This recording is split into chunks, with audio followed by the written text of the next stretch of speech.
ನಮಸ್ಕಾರ ಸ್ನೇಹಿತರೆ, welcome to Khush YouTube channel.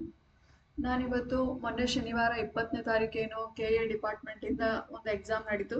ಯಾವುದು ಅಂತಂದ್ರೆ ಕಡ್ಡಾಯ ಕನ್ನಡ ಪರೀಕ್ಷೆ ಅಂತೇಳಿ FDA ಪರೀಕ್ಷೆ ಮೇಲೆ FDA ಎಕ್ಸಾಮ್ದು ಕಡ್ಡಾಯ ಕನ್ನಡ ಪರೀಕ್ಷೆ ನಡೀತು. ಆ ಕಾರಣಕ್ಕೆ ಆ ಕ್ವಶನ್ ಪೇಪರ್ ಅನ್ನ ಇವತ್ತು ಬಿಡಿಸ್ತಾ ಇದ್ದೀನಿ. ಇದು ಈ ಕ್ವಶನ್ ಪೇಪರ್ ಏನಂದ್ರೆ ಮುಂಬರುವ ವಿಲೇಜ್ ಅಕೌಂಟೆಂಟ್ ಎಕ್ಸಾಮ್ ಕೂಡ ಹೆಲ್ಪ್ ಆಗೋ ದೃಷ್ಟಿಯಿಂದ ಇವತ್ತು ನಾನು ಈ ಪ್ರಶ್ನೆ ಪತ್ರಿಕೆನ ಬಿಡಿಸ್ತಾ ಇದ್ದೀನಿ.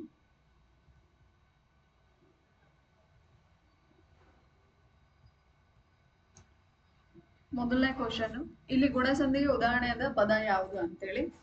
ಮೇನ್ ಕಡ್ಡಾಯ ಕನ್ನಡ ಅಂತಂದ್ರೆ ನಾವು ಕಡ್ಡಾಯ ಕನ್ನಡನ KPSC ಅಲ್ಲಿ ನೋಡಿದ್ದೀವಿ. KPSC ಎಕ್ಸಾಮ್ ನಡೆಸುವಾಗ ಕಡ್ಡಾಯ ಕನ್ನಡ ಪರೀಕ್ಷೆ ಹಿಂಗೆ ಇರ್ತಿತ್ತು ಅಂದ್ರೆ ನಾವು 10th ಅಲ್ಲಿ ಹೇಗೆ ಬರಿತಿದ್ವು ಹಂಗೆ ಇರ್ತಿತ್ತು. ಅಂದ್ರೆ ವಿವರಣಾತ್ಮಕವಾಗಿ ಡಿಸ್ಕ್ರಿಪ್ಟಿವ್ ಆಗಿ ಇರ್ತಿತ್ತು. ಆದ್ರೆ ಇಲ್ಲಿ KA ಡಿಪಾರ್ಟ್ಮೆಂಟ್ ಆ ತರ ಇಲ್ಲ, ಮಲ್ಟಿಪಲ್ ಚಾಯ್ಸ್ ಅಲ್ಲಿ ಕೊಟ್ಟಿದೆ. 100 ಕ್ವಶನ್ ಇರುತ್ತೆ, ಯಾವುದೇ ನೆಗೆಟಿವ್ ಇರಲ್ಲ ಅಂತ ಇದೆ. ಮೊದಲನೇ ಕ್ವಶನ್ ಬಂದು, ಇಲ್ಲಿ ಗುಣಸಂಧಿಗೆ ಉದಾಹರಣೆಯಾದ ಪದ ಯಾವುದು ಅಂತೇಳಿ. ಈ ಕನ್ನಡದಲ್ಲಿ ನಾವು ಗ್ರಾಮರ್ ಅನ್ನ ನೋಡಿದೀವಿ, ಸಂಧಿಗಳು ಅಂತೇಳಿ. ಎರಡು ಪದಗಳು ಯಾವುದೇ ವಿಳಂಬವಿಲ್ಲದೆ ಸೇರುವುದಕ್ಕೆ ಏನಂತೀವಿ, ಸಂಧಿ ಅಂತ ಕರಿತೀವಿ. ಆ ಸಂಧಿ ಪ್ರಕಾರಗಳಲ್ಲಿ ಗುಣಸಂಧಿನೂ ಒಂದು.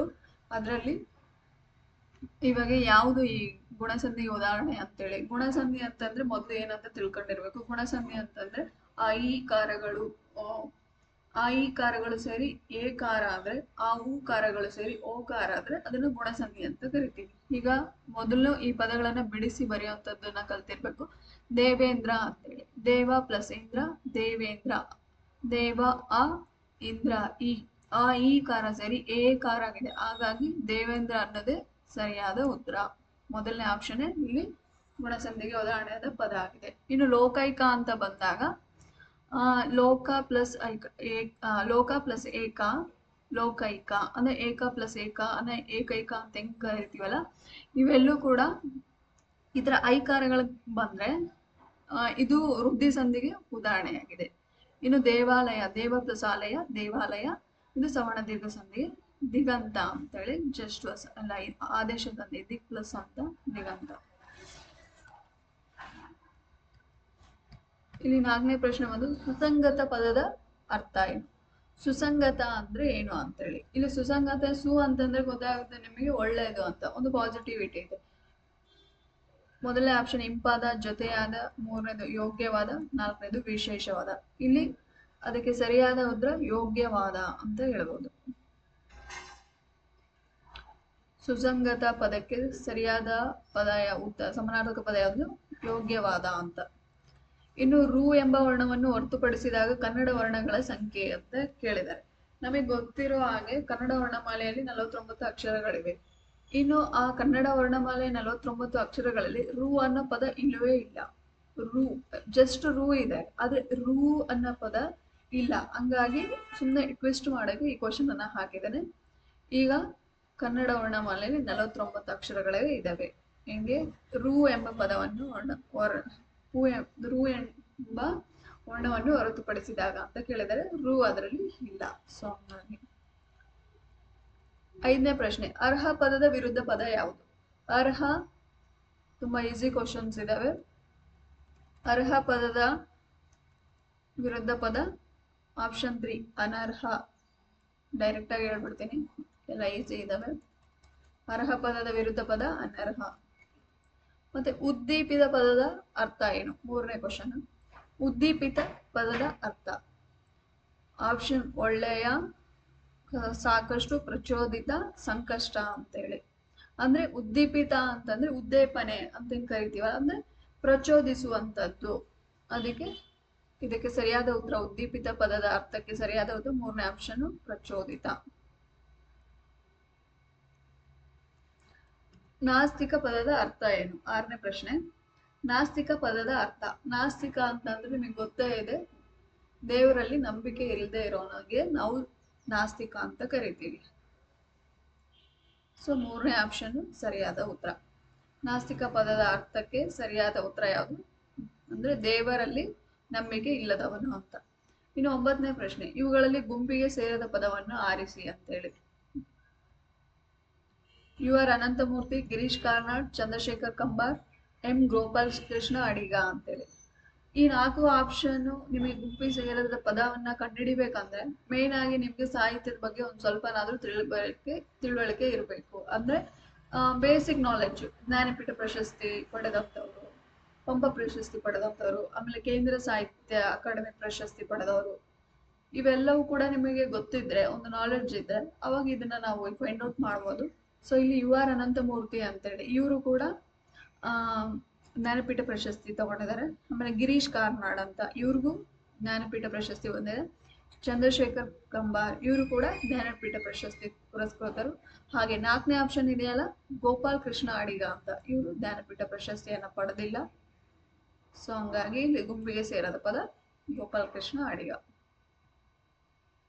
ಚನ್ನಮಲ್ಲಿಕಾರ್ಜುನ ಇದು ಇವರ ವಚನಗಳ ಅಂಕಿತನಾಮ. ಇದಂತೂ ವೆರಿ ಈಸಿ ಕ್ವಶನ್. 2ನೇ ಆಪ್ಷನ್ ಅಕ್ಕ ಮಹಾದೇವಿ. ಚನ್ನಮಲ್ಲಿಕಾರ್ಜುನ ಯಾರ ಅಂಕಿತನಾಮ? ಅಕ್ಕ ಮಹಾದೇವಿ.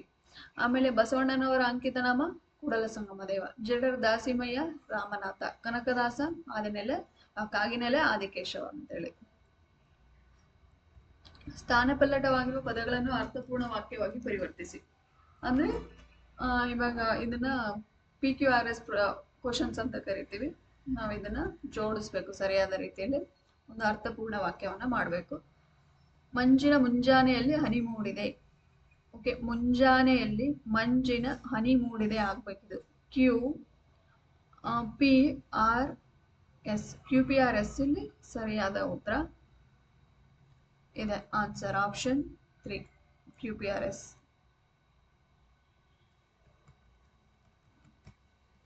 8ನೇ ಪ್ರಶ್ನೆ, ಕನ್ನಡದ ಕಣ್ವ ಅಂತೇಳಿ ಯಾರನ್ನ ಕರೀತಾರೆ? ಕನ್ನಡದ ಕಣ್ವ ಎಂದು ಯಾರನ್ನು ಕರೀತಾರೆ? ಇದು ಕೂಡ ಸಾಹಿತ್ಯ ಗೊತ್ತಿದ್ರೆ ಗೊತ್ತಾಗುತ್ತೆ. ಕನ್ನಡದ ಕಣ್ವ ಅಂತೇಳಿ BM ಶ್ರೀ ಅವರನ್ನ ಕರಿತೀವಿ. BM ಶ್ರೀಕಂಠಯ್ಯ ಅಂತಾನೂ ಹೇಳ್ಬೋದು, ಅಥವಾ BM ಶ್ರೀ ಅಂತಾನೂ ಹೇಳ್ಬೋದು.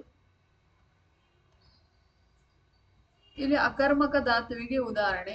ಇಲ್ಲಿ ಧಾತುಗಳು ಅಂತ ಬಂದಾಗ 2 ವಿಧ ಇರ್ತದೆ, ಸಕರ್ಮಕ ಧಾತು, ಅಕರ್ಮಕ ಧಾತು ಅಂತ. ಅವುಗಳ ಬಗ್ಗೆ ಗೊತ್ತಿದ್ರೆ ನಿಮಗೆ ಚೆನ್ನಾಗಿ ಆನ್ಸರ್ ಮಾಡಬಹುದು.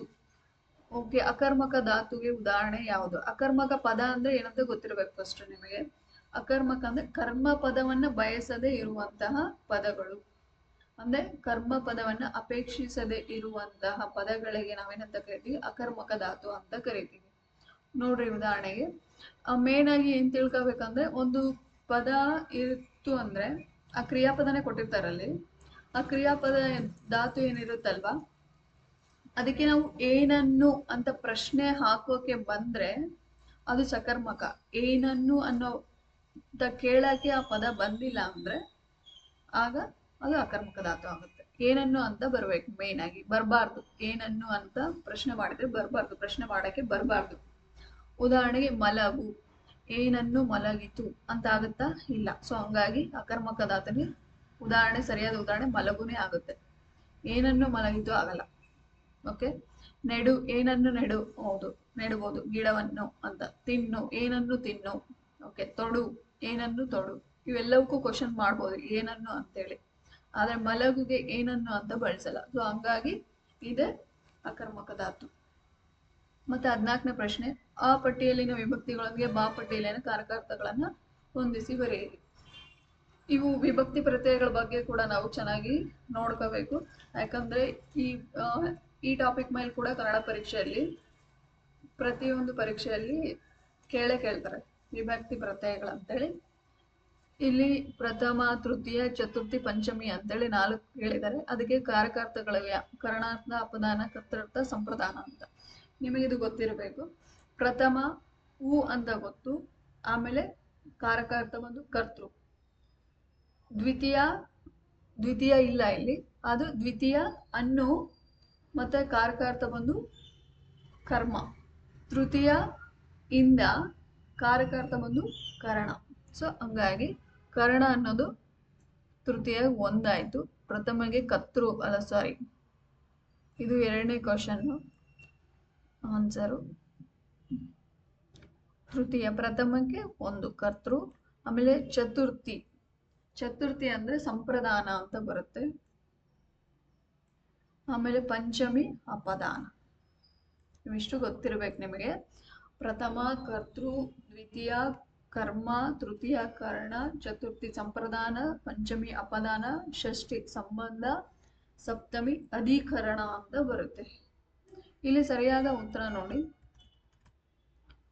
ಇವಾಗ 1 3 1 4 2 3 1 4 2 ಯಾವುದಿದೆ ಅದೇ ಆಪ್ಷನ್ ಆನ್ಸರ್. 3 1 4 2 4ನೇ ಆಪ್ಷನ್ ಸರಿಯಾದ ಉತ್ತರ. ಇಲ್ಲಿ ಊಟ ಎಂಬ ಶಬ್ದಕ್ಕೆ ಚತುರ್ಥಿ ವಿಭಕ್ತಿಯಲ್ಲಿ ಸೇರುವ ಪ್ರತ್ಯಯ. ಇಲ್ಲಿ ಸ್ಕ್ಯಾನರ್ ಬಂದಿರೋ ಕಾರಣಕ್ಕೆ ಕಾಣ್ತಿಲ್ಲ, ಆದ್ರೆ ಅಲ್ಲಿ ಪದ ಕೊಟ್ಟಿರೋದು ಊಟನೇ. ಊಟ ಎಂಬ ಶಬ್ದಕ್ಕೆ ಚತುರ್ಥಿ ವಿಭಕ್ತಿಯಲ್ಲಿ ಸೇರುವ ಪ್ರತ್ಯಯ ಯಾವುದು ಅಂತ. ಊಟ ಅಂತ ಸೇರ್ಬೇಕಾದ್ರೆ ಚತುರ್ಥಿ ಪದಗಳಲ್ಲಿ ಯಾವ ಬರ್ತಾವ ಅಂತ ಗೊತ್ತಿರ್ಬೇಕು ನಿಮ್ಗೆ. ಚತುರ್ಥಿ ವಿಭಕ್ತಿಯಲ್ಲಿ ಕೆ, ಗೆ, ಇಗೆ ಅಂತೇಳಿ, ಅಂದ್ರೆ ಇಲ್ಲಿರೋ ಕೊಟ್ಟಿರೋ ಆಪ್ಷನ್ ಎಲ್ಲವೂ ಚತುರ್ಥಿ ಪದಗಳೇ. ಈಗ ಪ್ರತ್ಯಯ ಇದಕ್ಕೆ ಊಟಕ್ಕೆ ಸರಿಯಾಗೋದು ಯಾವುದು? ಊಟ ಇಕ್ಕೆ ಅಂತ ಹೇಳಲ್ಲ, ಊಟಕ್ಕೆ ಇದು ಹೇಳ್ತೇವೆ ಸರಿಯಾದ ಆನ್ಸರ್. ಊಟ ಹೀಗೆ ಅಂತ ಹೇಳಲ್ಲ, ಊಟಗೆ ಅಂತ ಹೇಳಲ್ಲ. ಸೊ ಹಂಗಾಗಿ ಊಟಕ್ಕೆ ಇದು ಕರೆಕ್ಟ್ ಆಗಿದೆ. ಅವನು ಚೆನ್ನಾಗಿ ಬರೆದನು, ಇಲ್ಲಿರುವ ಕಾಲಸೂಚಕ ಪ್ರತ್ಯಯ. ಅವನು ಚೆನ್ನಾಗಿ ಬರೆದನು ಅಂತೇಳಿ ಅಂದ್ರೆ ಇಲ್ಲಿ ಕಾಲಸೂಚಕ ಪ್ರತ್ಯಯ. ಕಾಲಸೂಚಕ ಪ್ರತ್ಯಯ ಅಂದ್ರೆ ಏನು ಅಂತಂದ್ರೆ, ನಾವು ಈಗ ಒಂದು ಪದವನ್ನ ನೋಡಿ ಇದು ಭೂತಕಾಲ ಅಥವಾ ಒಂದು ಅಕ್ಷರ ನೋಡಿ ಇದು ಭೂತಕಾಲ ಅಥವಾ ಭವಿಷ್ಯತ್ ಕಾಲ ಮತ್ತೆ ವರ್ತಮಾನ ಕಾಲ ಅಂತ ಹೇಳ್ತೀವಿ.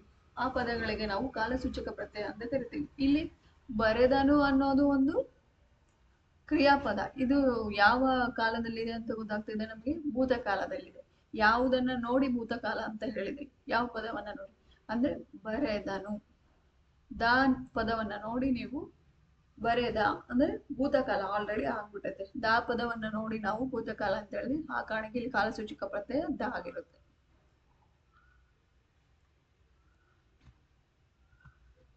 ಬರೆಯುತ್ತಾನೆ ಈ ಪದದಲ್ಲಿರುವ ಧಾತು ಯಾವುದು? ಧಾತು ಅಂತಂದ್ರೆ ಇವಾಗ ಕ್ರಿಯಾಪದ ಕೊಟ್ಟಿರ್ತಾರೆ, ಅದ್ರ ಮೂಲ ರೂಪ ಏನಿರುತ್ತಲ್ಲ ಅದನ್ನ ಧಾತು ಅಂತ ಕರಿತೀವಿ. ಬರೆಯುತ್ತಾನೆ ಅದ್ರ ಮೂಲ ರೂಪ ಬಂದು ಬರೆ ಆಗತ್ತೆ. ಹಂಗೆ ಓಡುತ್ತಾನೆ ಅಂದ್ರೆ ಓಟ, ನೋಡುತ್ತಾನೆ ನೋಟ, ಇವೆಲ್ಲವೂ ಕೂಡ ಧಾತುಗಳಾಗಿರ್ತವೆ. 16ನೇ ಪ್ರಶ್ನೆ, ಆಧಾರ ಪದದ ವಿರುದ್ಧ ಪದ. ಇದಕ್ಕೆ ಆಪ್ಷನ್ ನೋಡಿದ್ರೆ ಅಧರ, ನಿರ್ಧಾರ, ನಿರಾಧಾರ, ಆಧಾರ. ಇಲ್ಲಿ ಸರಿಯಾದ ಉತ್ತರ ಬಂದು 3ನೇ ಆಪ್ಷನ್ ನಿರಾಧಾರ. ಆಧಾರ ಪದಕ್ಕೆ ವಿರುದ್ಧ ಪದ ನಿರಾಧಾರ. 17ನೇ ಪ್ರಶ್ನೆ, ಕುಟಾರ ಪದದ ತದ್ಭವ ರೂಪ. ಇದಂತೂ ಬಹಳ ಸಲ ಎಕ್ಸಾಮ್ ಅಲ್ಲಿ ಕೇಳಿದರೆ. ಕುಟಾರ ಪದದ ತದ್ಭವ ರೂಪ, ತತ್ಸಮ ತದ್ಭವಗಳು ಕೂಡ ನೋಡ್ಕೊಂಡಿರ್ಬೇಕು, ಕಂಪಲ್ಸರಿ ಎಕ್ಸಾಮ್ ಅಲ್ಲಿ ಕೇಳ್ತಾರೆ.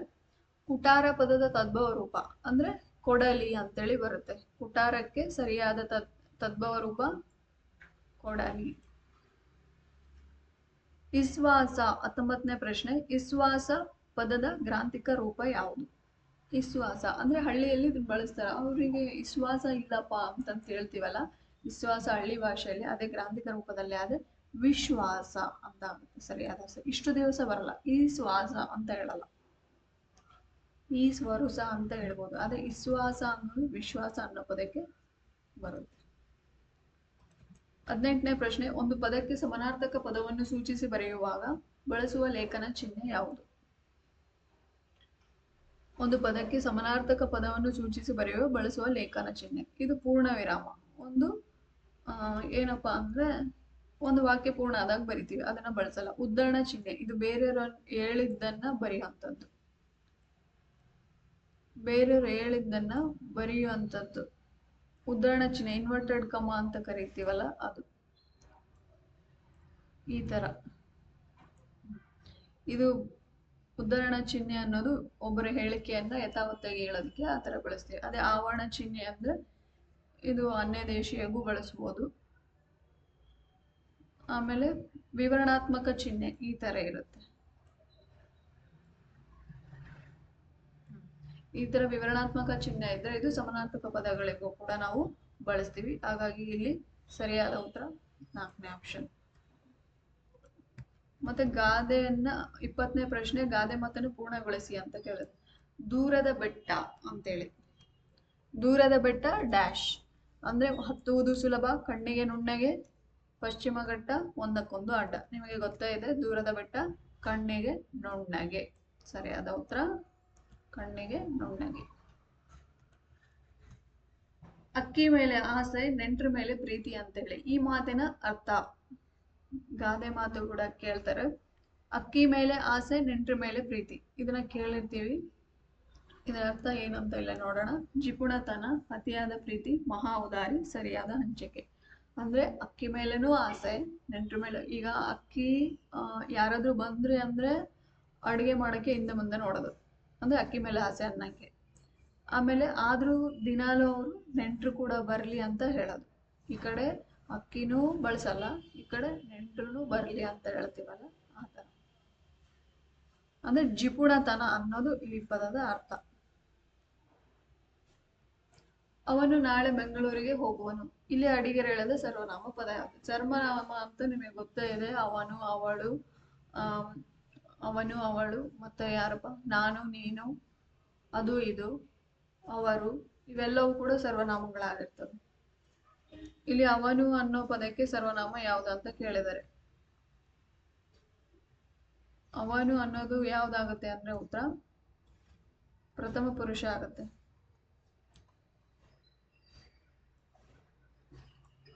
ಪ್ರಥಮ ಪುರುಷ ಅವನು, ಅವಳು, ಅದು, ಇದು. ಆದ್ರೆ ಇಂಗ್ಲಿಷ್ ಅಲ್ಲಿ ಫಸ್ಟ್ ಪರ್ಸನ್ ಐ ಆಗಿರುತ್ತೆ, ನಾನು ಆಗಿರುತ್ತೆ. ಇಲ್ಲಿ ಕನ್ನಡದಲ್ಲಿ ಮೊದಲನೆಯದು ಪ್ರಥಮ ಪುರುಷ ಆದ್ರೆ ಅವನು, ಅವಳು, ಅದು, ಇದು. ಮಧ್ಯಮ ಅಂದ್ರೆ ನೀನು, ನೀವು. ಅದೇ ಆತ್ಮಾರ್ಥಕ ತಾನು, ತಾವು, ತಮ್ಮ. ಮತ್ತೆ ಉತ್ತಮ ಪುರುಷ ಅಂದ್ರೆ ನಾನು ಆಗಿರ್ತೀನಿ. ಉತ್ತಮನು ಯಾರಂದ್ರೆ ನಾನು ಇಲ್ಲಿ ಕನ್ನಡದಲ್ಲಿ. ನೆಕ್ಸ್ಟ್ ಒಂದು ಕರ್ಚೀಫ್. ಈ ಪದದ ಕನ್ನಡ ರೂಪ ಯಾವುದು? ಕರ್ಚೀಫ್ ಅಂತಂದ್ರೆ ಗೊತ್ತು ನಿಮಗೆ, ಪಂಚೆ ಅಂತೂ ಆಗಲ್ಲ, ಅಂಗಿ ಆಗಲ್ಲ, ಮುಂಡಾಸು ಆಗಲ್ಲ. ಅದಕ್ಕೆ ಸರಿಯಾದ ಉತ್ತರ ಕರವಸ್ತ್ರ, ಕೈ ವಸ್ತ್ರ ಅಂತ ಕರಿತೀವಲ್ಲ ಅದು. ನೆಕ್ಸ್ಟ್ ಬಂದು 25ನೇ ಪ್ರಶ್ನೆ. ಅಂಗಳ ಪದದ ತತ್ಸಮ ರೂಪ ಯಾವುದು? ಅಂಗಳಕ್ಕೆ ಸರಿಯಾದ ತತ್ಸಮ ರೂಪ ಒಂದು ಅಂಕಣ. 4ನೇ ಆಪ್ಷನ್ ಇರಬೇಕು. 4ನೇ ಆಪ್ಷನ್ ಅಂಗಳ ಪದಕ್ಕೆ ತತ್ಸಮ ರೂಪ ಅಂಕಣ. ನೆಕ್ಸ್ಟ್ ಒಂದು 23ನೇ ಪ್ರಶ್ನೆ. ಯೂನಿವರ್ಸಿಟಿ. ಈ ಪದದ ಕನ್ನಡ ರೂಪ ಏನು? ಯೂನಿವರ್ಸಿಟಿ ಕನ್ನಡದಲ್ಲಿ ಏನಂತ ಕರಿತೀವಿ ಗೊತ್ತೇ ಇದೆ. ಕಾಲೇಜ್ ಅಂತೂ ಕರೆಯಲ್ಲ, ಶಾಲೆಗೂ ಕರೆಯಲ್ಲ, ಕೇಂದ್ರೀಯ ವಿದ್ಯಾಲಯಗೂ ಕರೆಯಲ್ಲ. ಆದ್ರೆ ವಿಶ್ವವಿದ್ಯಾಲಯಕ್ಕೆ ಯೂನಿವರ್ಸಿಟಿ ಅಂತ ಕರಿತೀವಿ.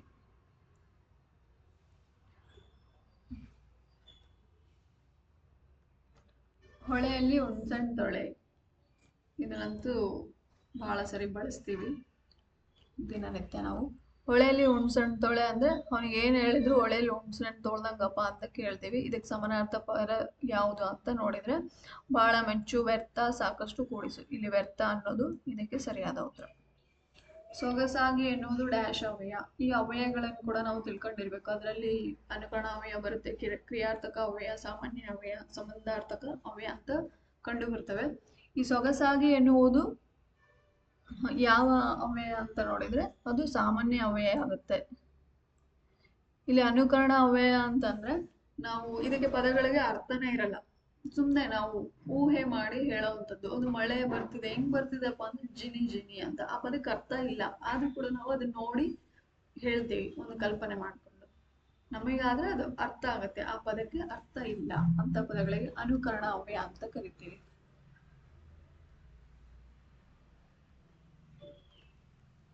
ಇಪ್ಪತ್ತೇಳನೇ ಪ್ರಶ್ನೆ. ಕನ್ನಡದಲ್ಲಿ ದೊರೆತಿರುವ ಮೊದಲ ಕಾವ್ಯವೆಂದು ಈ ಕೃತಿಯನ್ನು ಪರಿಗಣಿಸಲಾಗಿದೆ. ಕನ್ನಡದಲ್ಲಿ ದೊರೆತಿರುವ ಮೊದಲ ಕಾವ್ಯ ಯಾವುದು ಅಂತಂದ್ರೆ ಕವಿರಾಜ ಮಾರ್ಗ ಆಗಿದೆ. ಶ್ರೀ ವಿಜಯ ಬರೆದಿದ್ದಂಥದ್ದು ಕನ್ನಡದ ಪ್ರಥಮ ಗ್ರಂಥನು ಅಂತ ಕರಿತೀವಿ, ಕಾವ್ಯ ಅಂತ ಕರಿತೀವಿ. ಇಲ್ಲಿರುವ ಅನ್ವರ್ಥಕ ಪದ ಯಾವುದು? ಅನ್ವರ್ಥಕ ಪದ ಅಂದ್ರೆ ವೃತ್ತಿ ಬಗ್ಗೆ ಹೇಳ್ತಾ ಇರುತ್ತೆ. ಅನ್ವರ್ಥಕ ನಾಮ, ಅಂಕಿತ ನಾಮ, ರೂಢಿನಾಮ ಅಂತ ಕೇಳಿದ್ವಿ. ಅದರಲ್ಲಿ ಇದೊಂದು ಪ್ರಕಾರ ಅನ್ವರ್ಥಕ ನಾಮ ಅಂತೇಳಿ. ಅನ್ವರ್ಥಕ ನಾಮದಲ್ಲಿ ಏನಂದ್ರೆ ವೃತ್ತಿ ಬಗ್ಗೆ ತಿಳಿಸುವಂತ ಒಂದು ಪದವೇ ಅನ್ವರ್ಥಕ ಅಂತೇಳಿ ಇಲ್ಲಿದೆ ನೋಡಿ. ವಿಜ್ಞಾನಿ ಅನ್ನೋದು ಒಂದು ಅನ್ವರ್ಥಕ ನಾಮ ಆಗಿದೆ. ಸೀತೆ, ನದಿ, ಅವನು, ಇವ್ಯಾವು ಅಲ್ಲ, ವೃತ್ತಿ ಇದು. ವಿಜ್ಞಾನಿ, ವೈದ್ಯ ಆಗಿರ್ಬೋದು, ಎಲ್ಲವೂ ಬರ್ತದೆ.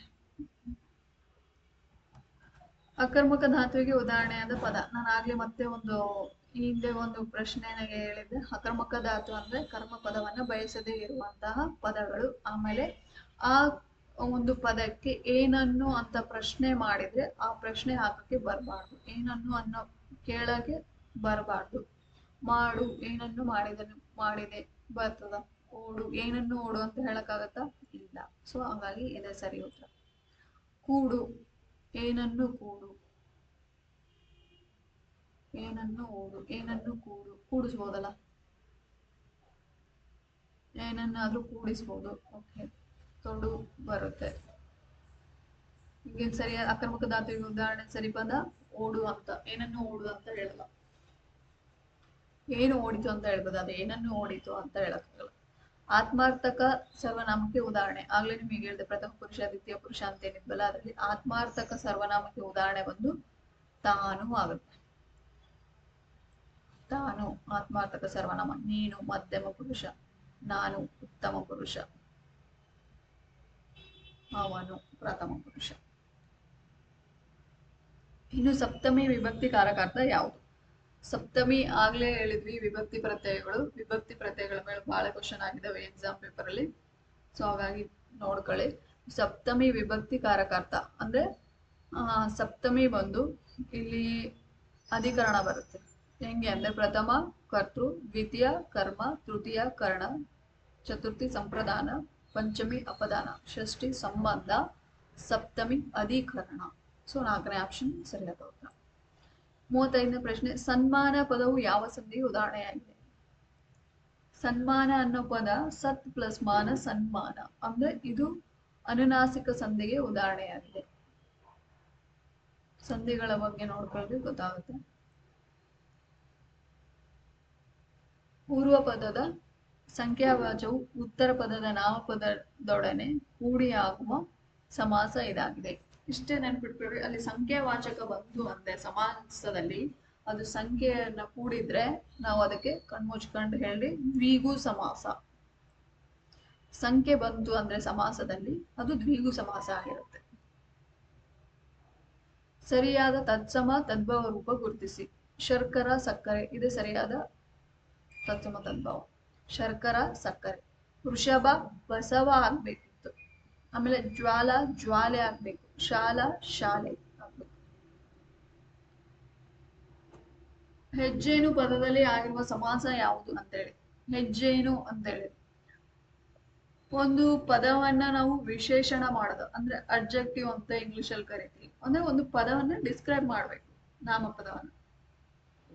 ಹೇಗಿದೆ ಅಂತ ಹೇಳಿದ್ರೆ ಅವೆಲ್ಲವೂ ಕೂಡ ಏನಾಗಿರ್ತವೆ, ಯಾವ ಸಮಾಸ ಅಂತೇಳಿ. ಇದು ನೋಡಿ, ಜೇನು ಹೇಗಿದೆ ಅಂತ ಇದು ಬಿಡಿಸಿ ನೋಡಿ. ಹಿರಿದಾದ ಜೇನು. ಎಂತ ಜೇನು? ಹಿರಿದಾದ ಜೇನು ಅಂದ್ರೆ ದೊಡ್ಡ ಜೇನು ಅಂತ, ಹೆಜ್ಜೇನು ಅಂತ. ಸೊ ಹೆಂಗಿದೆ ಅಂತ ಹೇಳೋದಕ್ಕೆ ಒಂದು ಸಮಾಸ ಇದೆ, ಅದೇ ಕರ್ಮಧಾರಯ ಸಮಾಸ. ಯಾವುದು? ಹಿರಿದಾದ ಜೇನು ಹೆಂಗಿದೆ ಅಂತ ಹೇಳಿದ್ವಿ, ಅದಕ್ಕೆ ಕರ್ಮಧಾರಯ ಸಮಾಸ. 37ನೇ ಪ್ರಶ್ನೆ, ಇವುಗಳಲ್ಲಿ ಯಾವುದು ಕನ್ನಡ ಪದವಲ್ಲ? ಮನೆ, ನೇಸರ, ಕುಮಾರ, ನೀರು. ಇವೆಲ್ಲವೂ ಕೂಡ ಎಕ್ಸಾಮ್ ಅಲ್ಲಿ ಕೇಳಿರುವಂತ ಪ್ರಶ್ನೆಗಳು. ಮನೆ ಕನ್ನಡ ಪದ ಹೌದು, ನೇಸರನು ಹೌದು, ಆದ್ರೆ ಕುಮಾರ ಅನ್ನೋದು ಅಲ್ಲ, ಕನ್ನಡ ಪದ ಅಲ್ಲ, ಸಂಸ್ಕೃತದಲ್ಲಿ ಬರುತ್ತೆ. ನೀರು ಹೌದು, ದಿನನಿತ್ಯ ಬಳಸ್ತೀವಲ್ಲ, ಸೊ ಹಂಗಾಗಿ ಇದೆಲ್ಲವೂ ಕೂಡ ಕನ್ನಡ ಪದ ಆಗಿವೆ. ಅತ್ಯಾದರ 38ನೇ ಪ್ರಶ್ನೆ, ಎನ್ನುವ ಪದದಲ್ಲಿ ಅತ್ಯಾದರ ಎನ್ನುವ ಪದದಲ್ಲಿ ಆಗಿರುವ ಸಂಧಿ ಯಾವುದು ಅಂತ. ನಾವು ಸ್ಕೂಲ್ ಲೆವೆಲ್ ಅಲ್ಲಿ ನೋಡಿದೀವಿ. ಅತ್ಯಾದರ ಅಂದ್ರೆ ಇಲ್ಲಿ ಯಾವತ್ತು ಬಂತು ಅಂದ್ರೆ ಅದೇ ಮಂಗನ್ ಬಾಲ ಅಂತ ಏನ್ ಕರಿತೀವಲ್ಲ, ಈ ತರ ಯಾವತ್ತು ಬಂದ್ರೆ ಅದು ಎಂಡ್ ಸಂಧಿ ಆಗಿರುತ್ತೆ. ಏನಾಗಿರುತ್ತೆ? ಯಾವತ್ತು ಇದ್ರೆ ಅದು ಎಂಡ್ ಸಂಧಿ ಆಗಿರುತ್ತೆ.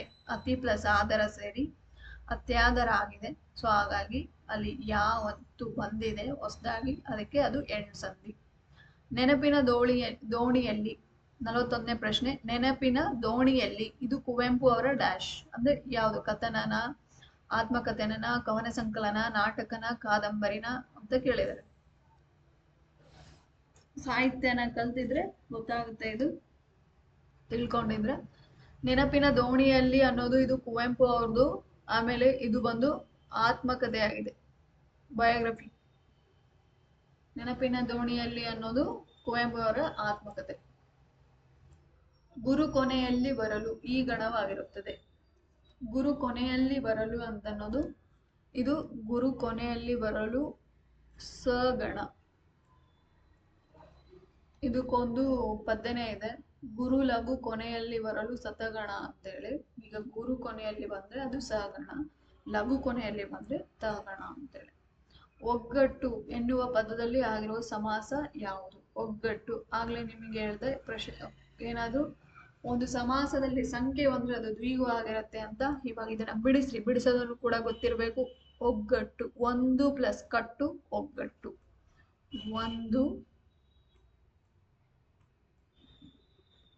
ಒಂದು ಪ್ಲಸ್ ಕಟ್ಟು.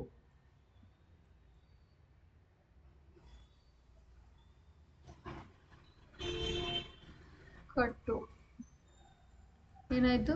ಒಗ್ಗಟ್ಟು ಆಯ್ತು. ಇಲ್ಲಿ ಒಂದು ಅನ್ನೋದು ಒಂದು ಸಂಖ್ಯೆನ, ಸೊ ಆ ಕಾರಣಕ್ಕೆ ಸಂಖ್ಯೆ ಇತ್ತು ಅಂದ್ರೆ ಅದನ್ನ ದ್ವಿಗು ಸಮಾಸ ಆಗಿರುತ್ತೆ. ಭ್ರಾತೃ ಪದ ಸಮಾನಾರ್ಥಕ ಪದ. ಭ್ರಾತೃ ಅಂತಂದ್ರೆ ಕೇಳಿದೆಯ ಭ್ರಾತ ಅಂತೇಳಿ ಮಹಾಭಾರತದಲ್ಲಿ. ಭ್ರಾತ ಅಂತ ಕರೆದ್ರೆ ಸಹೋದರ ಆಗಿರ್ತಾನೆ. ಇಲ್ಲಿ ಭ್ರಾತೃ ಅನ್ನೋ ಪದದ ಸಮಾನಾರ್ಥಕ ಪದ ಏನಾಗಿರುತ್ತೆ ಅಂದ್ರೆ ಸಹೋದರ. 43ನೇ ಪ್ರಶ್ನೆ, ಹಳೆಗನ್ನಡ ಸಪ್ತಮಿ ವಿಭಕ್ತಿ ಪ್ರತ್ಯಯ ಯಾವುದು ಅಂತೇಳಿ. ನಾವು ಇದು ಕೂಡ ಗೊತ್ತಿರ್ಬೇಕು ನಮಗೆ, ಹಳೆಗನ್ನಡ ಪದಗಳು ಕೂಡ ಗೊತ್ತಿರಬೇಕು, ಆಮೇಲೆ ಕನ್ನಡ ಪದಗಳು ಕೂಡ ಗೊತ್ತಿರಬೇಕು. ಸಪ್ತಮಿ ಅಂದ್ರೆ ಗೊತ್ತು ನಮಗೆ, ಅಲ್ಲಿ ಅಂತ ಕನ್ನಡದಲ್ಲಿ. ಈಗ ಅದು ಹಳೆಗನ್ನಡದಲ್ಲಿ ಏನಾಗ್ಬೋದು, ಅಲ್ಲಿ ಅನ್ನೋ ಪದಕ್ಕೆ ಒಳ್ಳ ಅಂತ ಆಗುತ್ತೆ. ಅಲ್ಲಿ ಪ್ರಥಮ ಹೂ ಅಂತ ಹೇಳಿದ್ನಲ್ಲ, ಅದಕ್ಕೆ ಜಸ್ಟ್ ಇದಾಗುತ್ತೆ ಪ್ರಥಮ. ದ್ವಿತೀಯ ಅನ್ನು, ಅದಕ್ಕೆ ಅಮ್ಮ ಆಗುತ್ತೆ. ತೃತೀಯ ಏನಾಗುತ್ತೆ ಇಂದ ಅಂತ ಇಮ್ ಆಗುತ್ತೆ. ಅದೇ ಚತುರ್ಥಿ ಗೆ ಅಂತ ಇದೆ, ಅದು ಕೂಡ ಗೆ ಬರುತ್ತೆ ಅನ್ಸುತ್ತೆ. ಆಮೇಲೆ ಪಂಚಮಿ ದೆಸೆಯಿಂದ ಪದಕ್ಕೆ ಅತ್ತಣಿಂ ಬರುತ್ತೆ, ಇಲ್ಲಿದೆ ಪಂಚಮಿ. ಸೊ ಷಷ್ಠಿಗೆ ಆ ಅಂತ ಸೇಮ್ ಇರುತ್ತೆ. ಆಮೇಲೆ ಸಪ್ತಮಿಗೆ ಅಲ್ಲಿ ಅಂತ ಕನ್ನಡದಲ್ಲಿ ಆದ್ರೆ ಅದೇ ಹಳೆಗನ್ನಡದಲ್ಲಿ ಒಳ್ ಅಂತ ಆಗುತ್ತೆ. ಕದನದೊಳ್ ಅಂದ್ರೆ ಕದನದಲ್ಲಿ ಆತ. ಓಬಿರಾಯನ ಕಾಲ ಈ ನುಡಿಗಟ್ಟಿನ ಅರ್ಥ. ಇದನ್ನ ನಾವು ಬಹಳ ಬಳಸ್ತೀವಿ. ನಾವಿನ್ನು ಎಲ್ಲಿದ್ದೀವಿ, ಓಬಿರಾಯನ ಕಾಲದಲ್ಲಿ ಇದೆಯಾ ನೀನು ಅಂತ ಹೇಳ್ತೀವಿ. ಓಬಿರಾಯನ ಕಾಲದಲ್ಲಿ ಹಳೆ ಕಾಲದಲ್ಲಿ ಇದೆಯಾ ಅಂತ. ಇಲ್ಲಿ ಹಳೆ ಕಾಲ ಅನ್ನೋದಕ್ಕೆ ಸರಿಯಾದ ಉತ್ತರ ಪ್ರಾಚೀನ ಕಾಲ. ಓಬಿರಾಯನ ಕಾಲ ಅನ್ನೋ ಒಂದು ನುಡಿಗಟ್ಟಿನ ಅರ್ಥ ಯಾವುದು? ಪ್ರಾಚೀನ ಕಾಲ ಅಂತ. ಬ್ಯಾನಿ ಈ ಪದದ ಗ್ರಾಂಥಿಕ ರೂಪ. 47ನೇ ಪ್ರಶ್ನೆ, ಬ್ಯಾನಿ ಈ ಪದದ ಗ್ರಾಂಥಿಕ ರೂಪ ಅಂದ್ರೆ ಹಳೆ ಭಾಗದಲ್ಲಿ ಬ್ಯಾನಿ ಆಗೈತಿ ಅಂತ ಕರಿತೀವಲ್ಲ, ಬ್ಯಾನಿ ಅಂದ್ರೆ ನೋವು ಅಂತ. ಸೊ ಇಲ್ಲಿ ಈ ಪದಕ್ಕೆ ಸರಿಯಾದ ಗ್ರಾಂಥಿಕ ರೂಪ ಯಾವ್ದಂತ ಹೇಳಿದ್ರೆ ಬಾನು ಅಲ್ಲ, ಬೇನೆ ಅನ್ನೋದು ಸರಿಯಾದ ರೂಪ. ಹೌದು, ಗ್ರಾಂಥಿಕ ರೂಪ ಬ್ಯಾನಿ, ಬೇನೆ ಅಂದ್ರೆ ನೋವು ಅಂತ. ಕಟ್ಟಳೆ 45ನೇ ಪ್ರಶ್ನೆ, ಕಟ್ಟಳೆ ಈ ಪದದ ಅರ್ಥ ಯಾವುದು? ಕಟ್ಟಳೆ ಅಂದ್ರೆ ಕಟ್ಟೋದು ಅಲ್ಲ, ಗಂಟು ಹಾಕು ಅಲ್ಲ, ಕಡೆಗಣ್ಣು ಅಲ್ಲ, ಕಡೆಗಣಿಸು ಅಲ್ಲ, ಆಮೇಲೆ ನಿಯಮ. ಹೌದು, ಕಟ್ಟಳೆ ನಿಯಮಗಳು ಅಂತ. ಕೆಲವೊಂದು ಕಟ್ಟಳೆಗಳಿರ್ತವೆ ಅಂತ ಹೇಳ್ತೀವಲ್ಲ, ಆತರ ನಿಯಮ ಅನ್ನೋದು ಸರಿಯಾದ ಪದ. 48ನೇ ಪ್ರಶ್ನೆ, ಆಹಾ ಕಾಮನಬಿಲ್ಲು ಎಷ್ಟು ಸುಂದರವಾಗಿದೆ. ಕಾಮನಬಿಲ್ಲು ಎಷ್ಟು ಸುಂದರವಾಗಿದೆ ಅಂತಂದ್ರೆ ಇದು ಯಾವ ವಾಕ್ಯ ಅಂತ ಕೇಳ್ತೀವಿ. ಇಲ್ಲಿ ಆಹಾ ಅಂತ ಹೇಳಿದ್ರೆ ಗೊತ್ತಾಗುತ್ತೆ ನಮಗೆ, ಇದು ಆಶ್ಚರ್ಯ ಸೂಚಕ ವಾಕ್ಯ ಅಂತ. ಅದಕ್ಕೆ ಇನ್ನೊಂದು ಹೆಸರು ಏನಂದ್ರೆ ಭಾವಸೂಚಕ ವಾಕ್ಯ. ಇಲ್ಲಿ ಆಶ್ಚರ್ಯ ಇಲ್ಲ, ಅದಕ್ಕೆ ಇನ್ನೊಂದು ಹೆಸರು ಭಾವಸೂಚಕ ವಾಕ್ಯ. ಆಹಾ ಅಂತ ಈ ತರ ಒಂದು ಚಿಹ್ನೆ ಬಂದ್ರೆ ಅದು ಭಾವಸೂಚಕ. ಇನ್ನೊಬ್ಬರ ಹೇಳಿಕೆಯನ್ನು ಯಥಾವತ್ತಾಗಿ ಬರೆಯುವಾಗ ಬಳಸುವ ಲೇಖನ ಚಿಹ್ನೆ. ಆಗ್ಲೇ ಚಿಹ್ನೆಗಳ ಬಗ್ಗೆ ನಿಮಗೆ ಹೇಳಿದೆ.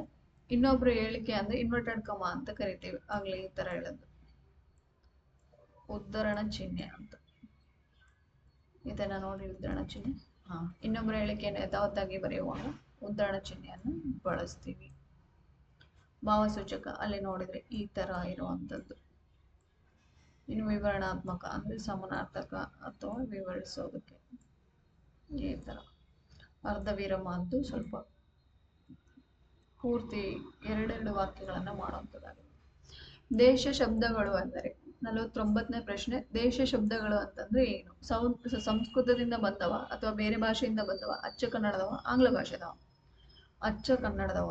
ದೇಶೀಯ ಪದಗಳಂದ್ರೆ ಯಾವ್ದು ಕರಿತೀವಿ ಅಂದ್ರೆ ಕನ್ನಡದಿಂದ ಬಂದಂಥವು, ಹೂ ಅಚ್ಚ ಕನ್ನಡ. ಮತ್ತೆ ಇನ್ನು ಕರ್ಮಧಾರಯ ಸಮಾಸಕ್ಕೆ ಉದಾಹರಣೆ ಯಾವುದು? ಕರ್ಮಧಾರಯ ಆಗ್ಲೇ ನಿಮಗೆ ಹೇಳಿದೆ, ಹೇಗಿದೆ ಅಂತ ಹೇಳ್ತೀವಲ್ಲ, ಅದು ಏನಾಗಿರುತ್ತೆ, ಒಂದು ಪದವನ್ನ ಹೇಗಿದೆ ಅಂತ ಏನಂತಾರೆ, ಡಿಸ್ಕ್ರೈಬ್ ಮಾಡ್ತೀವಲ್ಲ, ಡಿಸ್ಕ್ರೈಬ್ ಅಂದ್ರೆ ಹೊಗಳೋದು. ಒಂದು ಪದ ಹೇಗಿದೆ ಅಂತ ಹೇಳೋದಕ್ಕೆ ನಾಮಪದವನ್ನ, ಅದಕ್ಕೆ ನಾವೇನಂತ ಕರಿತೀವಿ, ಕರ್ಮಧಾರಯ ಸಮಾಸ ಅಂತ. ಇಲ್ಲಿ ನೋಡಿ, ಬೆಟ್ಟದಾವರೆ, ಬೆಟ್ಟದ ತಾವರೆ ಆಗಲ್ಲ. ಕೆಂದಾವರೆ, ಕೆಂಪಾದ ತಾವರೆ. ಹೆಂಗಿದೆ ತಾವರೆ? ಕೆಂಪಾದ ತಾವರೆ, ಕೆಂಪಾಗಿದೆ, ಆ ಕಾರಣಕ್ಕೆ ಕೆಂದಾವರೆ ಸರಿ ಆನ್ಸರ್. ಇಮ್ಮಡಿ, ಎರಡು ಪ್ಲಸ್ ಮಡಿ. ಎರಡು ಅಂತ ಇದ್ರೆ ಏನ್ ಹೇಳಿದೆ, ಸಂಖ್ಯೆ ಇತ್ತು ಅಂದ್ರೆ ಸಮಾಸದಲ್ಲಿ ಅದು ದ್ವಿಗು ಸಮಾಸ ಆಗಿರುತ್ತೆ. ಆ ಮನೆ, ಇದು ಗಮಕ ಸಮಾಸ. ಮತ್ತೆ 53ನೇ ಪ್ರಶ್ನೆ, ಸುಪರ್ದಿ. ಸುಪರ್ದಿ ಈ ಪದದ ಅರ್ಥ ಏನು ಅಂತೇಳಿ. ಸುಪರ್ದಿ ಅಂತಂದ್ರೆ, ಸುಪರ್ದಿ ಪದಕ್ಕೆ ಇಲ್ಲಿ ಸರಿಯಾದ ಉತ್ತರ, ಸುಪರ್ದಿ ಅನ್ನೋ ಪದಕ್ಕೆ ನನಗೆ ಕ್ವಶನ್ ಗೊತ್ತಾಗ್ತಿಲ್ಲ, ಇದೊಂದು ಬಿಡ್ತಾ ಇದ್ದೀನಿ.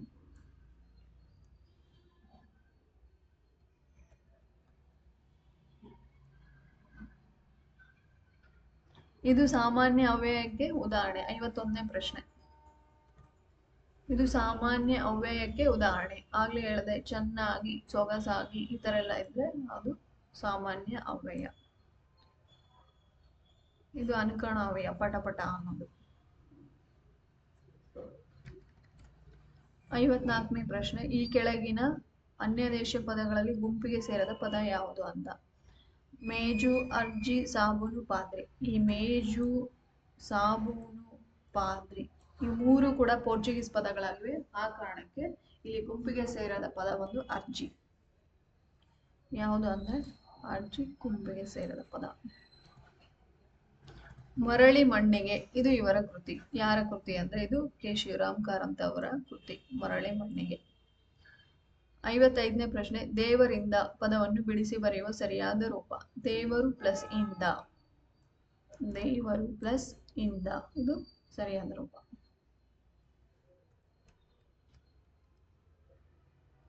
56ನೇ ಪ್ರಶ್ನೆ, ಕರ್ನಾಟಕದಲ್ಲಿ ದೊರೆತಿರುವ ಅಶೋಕನ ಶಾಸನಗಳು ಯಾವ ಲಿಪಿಯಲ್ಲಿವೆ ಅಂತೇಳಿ.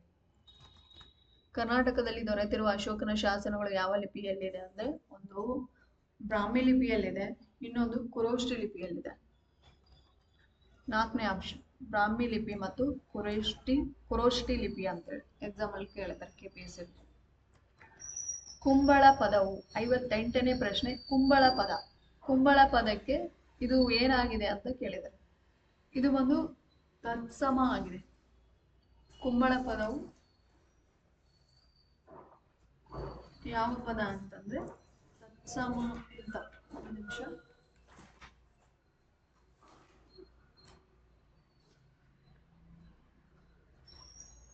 ಕುಂಬಳ, ಸಾರಿ ತಪ್ಪಾದ ಹೇಳ್ದೆ, ತದ್ಭವ ರೂಪ ಆಗಿದೆ. ಕುಂಬಳ ಪದವು ತದ್ಭವ. ಕೂಷ್ಮಾಂಡ, ಕುಂಬಳ ಅಂತ ಕೇಳಿದ್ವಲ್ಲ, ಕೂಷ್ಮಾಂಡ ತತ್ಸಮ ಆದ್ರೆ ಕುಂಬಳ ತದ್ಭವ ಪದ.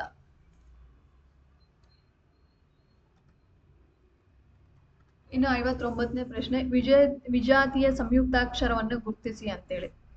ವಿಜಾತಿಯ ಸಂಯುಕ್ತಾಕ್ಷರ ಅಂತಂದ್ರೆ ಸೇಮ್ ಒತ್ತಕ್ಷರ ಇದ್ರೆ ಅದು ಸಜಾತಿ ಆಗುತ್ತೆ, ಅಂದ್ರೆ ಬೇರೆ ಬೇರೆ ಪದಗಳ ಒತ್ತಕ್ಷರ ಇದ್ರೆ ಅದು ವಿಜಾತಿ ಆಗುತ್ತೆ. ಈಗ ಅಣ್ಣ, ನಾಗೆ ನಾ ಒತ್ತಿದೆ ಕರೆಕ್ಟು, ಕಾಗೆ ಕಾ ಒತ್ತಿದೆ ಸರಿ ಇದೆ, ತಾಗೆ ತಾ ಒತ್ತು ಸರಿ ಇದೆ, ಇವೆಲ್ಲ ಸಜಾತಿಗಳಾಯ್ತು. ಇನ್ನು ವಸ್ತ್ರ, ಸಾಗೆ ಸ ಒತ್ತಿಲ್ಲ, ತಾ ಒತ್ತಿದೆ, ರಾ ಒತ್ತಿದೆ, ಹಾಗಾಗಿ ಇದು ವಿಜಾತಿ. ವಿಜಾತಿ ಅಂದ್ರೆ ಬೇರೆ ಬೇರೆ ಒತ್ತಕ್ಷರಗಳನ್ನ ಹೊಂದಿರುವಂಥದ್ದು. 57ನೇ ಪ್ರಶ್ನೆ, ಸಂಧಿ ಎಂದರೆ.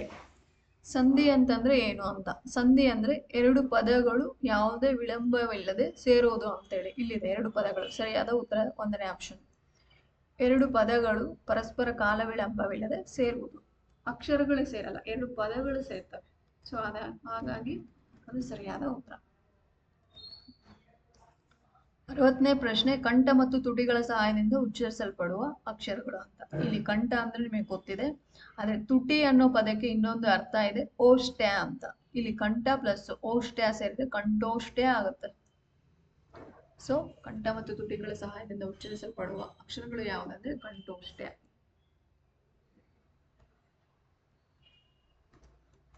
61ನೇ ಪ್ರಶ್ನೆ, 3 ಮಾತ್ರೆಗಳ ಕಾಲದಲ್ಲಿ ಉಚ್ಚರಿಸುವ ಅಕ್ಷರಗಳು ಯಾವುವು? ಸ್ವರ 1 ಮಾತ್ರೆ ಕಾಲದಲ್ಲಿ ಉಚ್ಚರಿಸ್ತೀವಿ, ಮತ್ತೆ ವ್ಯಂಜನ 2 ಮಾತ್ರೆ ಕಾಲದಲ್ಲಿ, ಪ್ಲುತ ಸ್ವರ 3 ಮಾತ್ರೆ ಕಾಲದಲ್ಲಿ ಉಚ್ಚರಿಸುತ್ತೇವೆ. ಸರಿಯಾದ ಉತ್ತರ 3 ಮಾತ್ರೆಗಳ ಕಾಲದಲ್ಲಿ ಉಚ್ಚರಿಸುವ ಅಕ್ಷರ ಯಾವುದು? ಪ್ಲುತ ಸ್ವರ. 64ನೇ ಪ್ರಶ್ನೆ, ನಾಮ ಪ್ರಕೃತಿ ಹಾಗೂ ಅನುಕರಣ ಶಬ್ದಗಳ ಮೇಲೆ ಇಸು ಪ್ರತ್ಯಯ ಸೇರಿದಾಗ ಯಾವ ಧಾತು ಉಂಟಾಗುತ್ತದೆ? ಈ ತರ ಇಸು ಪ್ರತ್ಯಯ ಅಂತ ಸೇರಿದ್ರೆ ಮಾತ್ರ ನೆನ್ಪಿಟ್ಕೊಳ್ರಿ, ಅದು ಸಾಧಿತ ಧಾತು ಆಗಿರುತ್ತೆ. ಆದ್ರೆ ಈ ಕೊಟ್ಟಿರೋ ಆಪ್ಷನ್ ಅಲ್ಲಿ ಸಾಧಿತ ಧಾತು ಅಂತ ಇಲ್ಲ, ಅದಕ್ಕೆ ಇನ್ನೊಂದು ಹೆಸರಾಗಿದೆ. ಅದೇ ಯಾವ್ದಂದ್ರೆ ಪ್ರತ್ಯಯ ಅಂತ ಧಾತು. ನೋಡಿ ಆಪ್ಷನ್ ಅಲ್ಲಿ ಸಾಧಿತ ಧಾತು ಇದೆನಾ? ಇಲ್ಲ. ಯಾವುದೇ ಒಂದು ಪದಕ್ಕೆ ಡಳ ಡಳ ಅನ್ನೋದು ಒಂದು ಅನುಕರಣ ಅವ್ಯಯ ಇರುತ್ತೆ. ಅದನ್ನ ನಾವು ಢಳ ಢಳಿಸು ಅಂತ ಇಸು ಅಂತ ಸೇರಿಸಿದ್ರೆ ಏನಾಗುತ್ತೆ? ಸಾಧಿತ ಧಾತು ಆಗುತ್ತೆ. ಅದಕ್ಕೆ ಇನ್ನೊಂದು ಅರ್ಥ ಪ್ರತ್ಯಯ ಅಂತ ಧಾತು. ಮಗಮಗಿಸು, ಗಮಗಮಿಸು ಇವೆಲ್ಲವೂ ಕೂಡ ಸಾಧಿತ ಧಾತುಗಳು. 62ನೇ ಪ್ರಶ್ನೆ, ಯಾವ ಸಾಹಿತ್ಯ ಪ್ರಕಾರವನ್ನು ಪ್ರಥಮ ಸಾಹಿತ್ಯ ಎಂದು ಕರೆಯಲಾಗಿದೆ? ಇವೆಲ್ಲವೂ ಕೂಡ ಸಾಹಿತ್ಯ ಪ್ರಕಾರಗಳು. ಮೊದಲು ಯಾವುದು ಪ್ರಥಮ ಸಾಹಿತ್ಯ ಅಂತ ಹೇಳ್ಬೋದು ಅಂದ್ರೆ ಜನಪದ ಸಾಹಿತ್ಯ.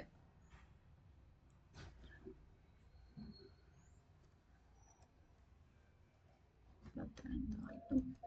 65ನೇ ಪ್ರಶ್ನೆ, ಕರ್ಮಪದವನ್ನು ಅಪೇಕ್ಷಿಸುವ ಧಾತುಗಳನ್ನು ಏನಂತ ಕರಿತೀವಿ? ಆಗ್ಲೇ ಹೇಳಿದೆ, ಕರ್ಮಪದವನ್ನು ಅಪೇಕ್ಷಿಸದೇ ಇರುವ ಧಾತುಗಳಿಗೆ ನಾವು ಅಕರ್ಮಕ ಧಾತುಗಳಂತ ಕರಿತೀವಿ. ಆದ್ರೆ ಕರ್ಮಪದವನ್ನ ಅಪೇಕ್ಷಿಸುವ ಧಾತುಗಳನ್ನ ಏನಂತ ಕರಿತೀವಿ ಅಂದ್ರೆ ಸಕರ್ಮಕ ಧಾತು. ಕರ್ಮಪದ ಅನ್ನೋದು ಬೇಕು.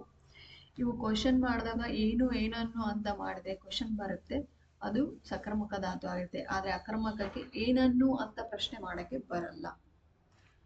ಮೈಸೂರಿನ 63ನೇ ಪ್ರಶ್ನೆ, ಮೈಸೂರಿನಲ್ಲಿ ಓರಿಯಂಟ್ ಲೈಬ್ರರಿ ಸ್ಥಾಪನೆಯಾದ ವರ್ಷ? ಈ ಆಕ್ಚುಲಿ ಬಂದು 1819 ಅಂತ ಇದೆ. 1891 ಇದೆ ಆನ್ಸರು. ಆದ್ರೆ ಇದು ಆಪ್ಷನ್ ಅಲ್ಲಿ ಇಲ್ಲ. ಇದೇನಾದ್ರೂ ಗ್ರೇಸ್ ಆಗ್ಬಹುದು,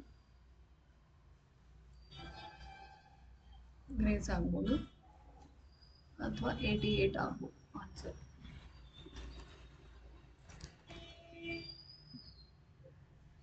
66ನೇ ಪ್ರಶ್ನೆ, ನಾವು ಪ್ರತಿಜ್ಞೆಗೆ ತಪ್ಪದೆ ನಡೆಯುವೆವು. ಈ ವಾಕ್ಯದಲ್ಲಿರುವ ಧಾತುವನ್ನು ಗುರುತಿಸಿ ಅಂತೇಳಿ. ಪ್ರತಿಜ್ಞೆಗೆ ತಪ್ಪದೆ ನಡೆಯುವೆವು, ಇಲ್ಲಿ ಧಾತು ಯಾವುದು? ಧಾತು ಅಂದ್ರೆ ನೆನಪಿರ್ಲಿ ನಿಮಗೆ ಕ್ರಿಯಾಪದ. ಕ್ರಿಯಾಪದದ ಮೂಲ ರೂಪವೇ ಧಾತು. ಧಾತು ಅಂದ್ರೆ ಇಲ್ಲಿ ನಡೆ, ಇದು ಕ್ರಿಯಾಪದ, ಇದ್ರ ಮೂಲ ರೂಪ ಏನಿದೆ? ನಡೆ ಅಂತ. So answer. 69ನೇ ಪ್ರಶ್ನೆ, ಹಳ್ಳದಲ್ಲಿ ಬಿದ್ದನು, ಹಳ್ಳಕ್ಕೆ ಬಿದ್ದನು. ಈ ವಾಕ್ಯಗಳಿವೆ ವಿಭಕ್ತಿ ಪಲ್ಲಟ. ವಿಭಕ್ತಿ ಪಲ್ಲಟ ಅಂದ್ರೆ ನೋಡ್ರಿ ಸೇಮ್ ಇದೆ, ಇವು ನೋಡ್ಕೋಬೇಕು. ಹಳ್ಳದಲ್ಲಿ, ಹಳ್ಳಕ್ಕೆ, ಇದು ಅಲ್ಲಿ ಇದೆ, ಇದು ಕೆ ಇದೆ. ನಿಮಗೆ ಗೊತ್ತು ಅಲ್ಲಿ ಅಂದ್ರೆ ವಿಭಕ್ತಿ ಪ್ರತ್ಯಯ ಸಪ್ತಮಿ, ಮತ್ತೆ ಕೆ ಅಂದ್ರೆ ಚತುರ್ಥಿ ಅಂತ. ಸೊ ಸಪ್ತಮಿಯಿಂದ ಚತುರ್ಥಿಗೆ ಪಲ್ಲಟವಾಗಿದೆ. ಸಪ್ತಮಿಯಿಂದ ಚತುರ್ಥಿ ಇದೆ ಆಪ್ಷನ್ ಅಲ್ಲಿ, ಸಪ್ತಮಿಯಿಂದ ಚತುರ್ಥಿ. ಹಳ್ಳದಲ್ಲಿ, ಹಳ್ಳಕ್ಕೆ. ಓಕೆ. 67ನೇ ಪ್ರಶ್ನೆ, ಪ್ರಕೃತಿಗಳಿಗೆ ಪ್ರತ್ಯಯಗಳು ಸೇರಿದಾಗ ಆಗುವ ರೂಪ ಯಾವುದು? ಪ್ರಕೃತಿಗಳಿಗೆ ನಾಮ ಪ್ರಕೃತಿಗಳಿರ್ತವೆ, ಆ ಪ್ರತ್ಯಯಗಳು ಸೇರಿದಾಗ ಆಗುವ ರೂಪ ಯಾವುದು ಅಂದ್ರೆ ಒಂದು ಪದ ಆಗುತ್ತೆ, ವಾಕ್ಯ ಆಗಲ್ಲ. ನೋಡ್ರಿ, ಅವನು ಪ್ಲಸ್ ಅನ್ನು, ಅವನನ್ನು ಏನಾಯ್ತು? ಒಂದು ಪದ ಆಯ್ತು, ವಾಕ್ಯ ಆಗಲ್ಲ, ಪ್ರಬಂಧ ಆಗಲ್ಲ, ಧ್ವನಿನೂ ಆಗಲ್ಲ.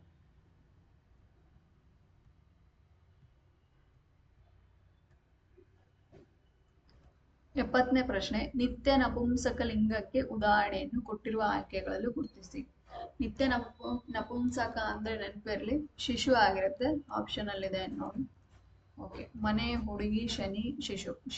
ಶಿಶು ಅನ್ನೋದು ನಿತ್ಯ ನಪುಂಸಕ ಲಿಂಗ.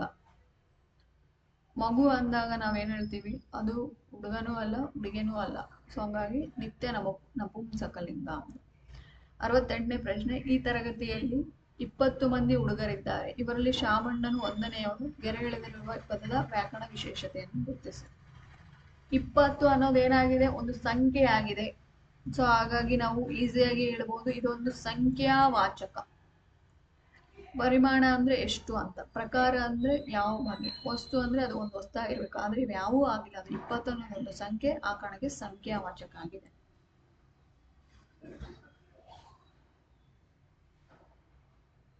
68 ಆಯ್ತು. 69ನೇ ಪ್ರಶ್ನೆ, ಹಚ್ಚೋಣ ಹಣತೆಯ ಕವಿಯುವ ಸುತ್ತಲೂ ಕತ್ತಲೆಯೊಳಗೆ ಪ್ರೀತಿಯ. ಮೇಲಿನ ಪದಗಳನ್ನು ಅರ್ಥಪೂರ್ಣವಾಗಿ ಕೇಳಿಸುವ ಕ್ರಮ ಸಂಖ್ಯೆ. PQRS ಆತರ ನೋಡಿದ್ವಲ್ಲ, ಅದೇನು ಜೋಡಿಸ್ಬೇಕು ಇವಾಗ.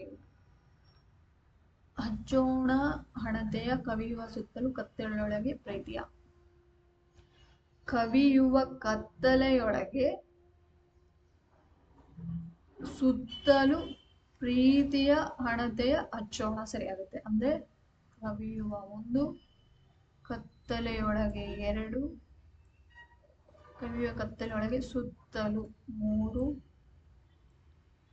ಪ್ರೀತಿಯ 4, ಹಣತೆಯ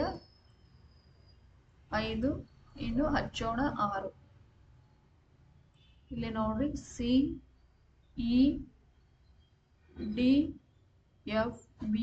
ಆಗಿದೆ. CEDFBA ಸರಿಯಾದ ಉತ್ತರ ಮೊದಲನೇ ಆಪ್ಷನ್ ಅಲ್ಲೇ ಇದೆ. ಸೊ ಮೊದಲನೇ ಆಪ್ಷನ್ ಸರಿಯಾದ ಉತ್ತರ. 73ನೇ ಪ್ರಶ್ನೆ, ನೇಯ್ದ ವಸ್ತ್ರ ಇದು ಯಾವ ಸಮಾಸಕ್ಕೆ ಉದಾಹರಣೆಯಾಗಿದೆ? ಇದು ಗೌರ್ಮೆಂಟ್ ಬುಕ್ ಅಲ್ಲಿದೆ. ನೇಯ್ದ ವಸ್ತ್ರ ಇದು ಯಾವ ಸಮಾಸಕ್ಕೆ ಉದಾಹರಣೆ ಅಂತ ನೋಡಿದ್ರೆ ಗಮಕ ಸಮಾಸ. ಆ ಮನೆ, ಈ ತರ, ಆ ಹುಡುಗಿ, ಆಮೇಲೆ ನೇಯ್ದ ವಸ್ತ್ರ, ಇವೆಲ್ಲವೂ ಕೂಡ ಏನಂದ್ರೆ ಗಮಕ ಸಮಾಸ. 74ನೇ ಪ್ರಶ್ನೆ, ಸಾವಿತ್ರಿಯು ಈ ಪದವು ಈ ವಿಭಕ್ತಿಗೆ ಸೇರಿದೆ. ಇಲ್ಲಿ ಯು ಇದೆ ಅಂದ್ರೆ ಊ ಇದೆ. ಸಾವಿತ್ರಿ ಪ್ಲಸ್ ಉ, ಸಾವಿತ್ರಿಯು. ಪ್ರಥಮ ಉ ಅಂತ ಹೇಳಿದ್ವಿ, ಅದಕ್ಕೆ ಪ್ರಥಮ ವಿಭಕ್ತಿ ಪ್ರತ್ಯಯ ಸರಿಯಾದ ಉತ್ತರ. ಈ ಕೆಳಗಿನವುಗಳಲ್ಲಿ ಅನುನಾಸಿಕ ಸಂಧಿಗೆ ಉದಾಹರಣೆ ಯಾವುದು? ನೋಡಿ, ವಾಗ್ಮಯ, ಜಗಜ್ಯೋತಿ, ಷಡಾನನ, ವನೌಷಧಿ ಅಂತೇಳಿ. ಇಲ್ಲಿ ಅನುನಾಸಿಕ ಅಂದ್ರೆ ಮೂಗಿನ ಸಹಾಯದಿಂದ ಹೇಳ್ಬೇಕು. ಮೂಗಿನ ಸಹಾಯದಿಂದ ಹೇಳಿದ್ರೆ ವಾಗ್ ಪ್ಲಸ್ ಮಯ, ವಾಗ್ಮಯ ಅಂದ್ರೆ ಇದು ಸರಿಯಾದ ಉತ್ತರ ಆಗುತ್ತೆ. ಜಗಜ್ಯೋತಿ, ಜಗತ್ ಪ್ಲಸ್ ಜ್ಯೋತಿ, ಜಗಜ್ಯೋತಿ. ಜಸ್ತ್ವ, ಷಡಾನನ, ಷಟ್ ಪ್ಲಸ್ ಆನನ, ಷಡಾನನ. ಇದು ಟಾಗೆ ಡಾ ಬಂದಿದೆ, ಇದು ಕೂಡ ಜಸ್ತ್ವ ಆಗುದು. ವನೌಷಧ ಇದು ವೃದ್ಧಿ ಸಂಧಿ, ಅವು ಅಂತ ಬಂದ್ರೆ ಅದು ವೃದ್ಧಿ ಆಗಿರುತ್ತೆ. ಸೊ ಇಲ್ಲಿ ವಾಗ್ಮಯ ಮೂಗಿನ ಸಹಾಯದಿಂದ ಹೇಳ್ತಿದೀವಿ, ಅದು ಮೊದಲನೇ ಆಪ್ಷನ್ ವಾಗ್ಮಯ ಆಗಿರುತ್ತೆ, ಅನುನಾಸಿಕ ಸಂಧಿ. 75ನೇ ಪ್ರಶ್ನೆ, ಈ ಕೆಳಗಿನವುಗಳಲ್ಲಿ ಅಂಶಿ ಸಮಾಸಕ್ಕೆ ಉದಾಹರಣೆಯಾದ ಪದ. ಆಗ್ಲೇ ಹೇಳಿದ್ರೆ ದ್ವಿಗು ಸಮಾಸ ಅಂದ್ರೆ ಸಂಖ್ಯೆ ಇರುತ್ತೆ. ಆಮೇಲೆ ಕರ್ಮಧಾರಯ ಅಂತಂದ್ರೆ ಅಲ್ಲಿ ನಾವು ಹೇಗಿದೆ ಅಂತ ಪದನ ವರ್ಣಿಸ್ತೀವಿ. ಮತ್ತೆ ಇಲ್ಲಿ ಬಂದು ಅಂಶಿ ಸಮಾಸ ಅಂದ್ರೆ ಹೆಂಗೆ ಅಂದ್ರೆ ನಾವು ಒಂದು ಪದವನ್ನ ಬಿಡಿಸಿದಾಗ ಅದು ಅಲ್ಲಿರೋದಕ್ಕೆ ನಾವು ಬಿಡಿಸಿದ್ರೆ ಅದು ಉಲ್ಟಾ ಪಲ್ಟಾ ಆಗುತ್ತೆ. ಈ ಕಡೆ ನೋಡ್ರಿ, ಉದಾಹರಣೆಗೆ ತಲೆಯಲ್ಲಿ ನೋವು, ತಲೆನೋವು, ಅದನ್ನ ಬಿಡಿಸ್ರಿ ತಲೆಯಲ್ಲಿ ನೋವು, ಸೇಮ್ ಇದೆ, ಏನು ಉಲ್ಟಾ ಪಲ್ಟಾ ಆಗಿಲ್ಲ. ಓಕೆ. ಹೊಸಗನ್ನಡ, ಹೊಸ ಪ್ಲಸ್ ಕನ್ನಡ, ಹೊಸಗನ್ನಡ, ಇದನ್ನು ಸೇಮ್ ಇದೆ. ಕಡೆಗಣ್ಣು, ಇದು ನೋಡ್ರಿ, ಕಣ್ಣಿನಿಂದ ಕಡೆ, ಉಲ್ಟಾ ಆಯ್ತಾ ಇಲ್ವಾ? ಕಡೆಗಣ್ಣು, ಕಣ್ಣು ಈ ಕಡೆ ಇದೆ, ಮತ್ತೆ ಕಡೆ ಫಸ್ಟ್ ಇದೆ. ಕಣ್ಣಿನಿಂದ ಕಡೆ, ಕಡೆಗಣ್ಣು. ಇದರ ಉಲ್ಟಾ ಪಲ್ಟಾ ಆಗೋ ಪದಗಳಿಗೆ ಬಿಡಿಸಿದಾಗ ಅಲ್ಲಿರೋ ಕೊಟ್ಟಿರೋದಕ್ಕೂ ಮತ್ತೆ ಬಿಡಿಸಿದಾಗ ಆಗೋದಕ್ಕೂ ಡಿಫ್ರೆಂಟ್ ಇದ್ರೆ ಅದು ಅಂಶಿ ಸಮಾಸ.